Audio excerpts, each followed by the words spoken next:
Buongiorno. Alberto. Alberto. È lui Piacere. il pescatore che ci ospita a bordo della sua barca. E benvenuti nell'estremo delta del Po.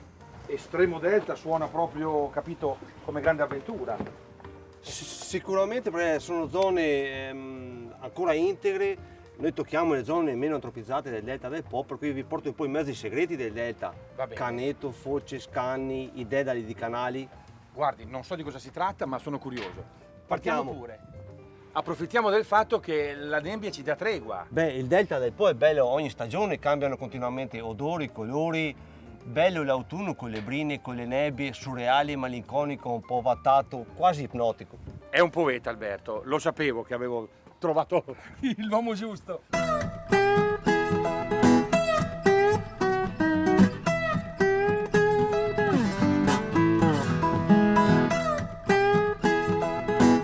Quindi adesso andiamo verso la foce Verso la foce. e andiamo a vedere dove il Po si butta. Si sposa con il mare. Cosa sono questi pali piantati qua in mezzo al Po della Gnocca? Pensa, questo è un progetto, vecchi progetti di Leonardo da Vinci, dai. porte vinciane. Servono a fermare il cuneo salino. È la marea che porta dentro al fiume l'acqua salata. Esatto, crea grossi problemi per irrigazione delle terre. Certo, perché si ricca con l'acqua salata, bruci tutto. Insomma, vuoi dire che Leonardo ha inventato il Mose molto meglio, molto più razionale. Sicuramente. In termini di pesci, vuoi dire che il pesce di mare arriva anche dentro allora? Queste sono acque salmastre, vivono tutte le specie di pesce eurialine, quelle specie di pesce che si adattano al cambio dei Le sali. specie come le chiamate? Eurialine. Eh, La preda ambita è la spigola del branzino. Cefali, anguille, la spigola è di mare e l'anguilla è di acqua dolce. piano. L'anguilla è una specie catadroma, vive in fiumi ma va a riprodursi nel mare dei Sargassi. Che bella parola. Vuol dire che è adattata sia al salato che al dolce. A un certo punto ci si para di fronte a una visione spettrale. Alberto, Barbara, ma è impressionante questa roba qua. È una residenza in stato di subsidenza, si dice così? Sì, questo era un vecchio magazzino del riso. Eh. Qua pensate, fino agli anni 60 erano tutte coltivazioni a riso, canapa, tabacco, tutto abbandonato dopo l'ultima alluvione del 66. Vabbè dai, andiamo a vedere Un canetto. Un canetto, Bonello Bacucco, un dedalo di canali.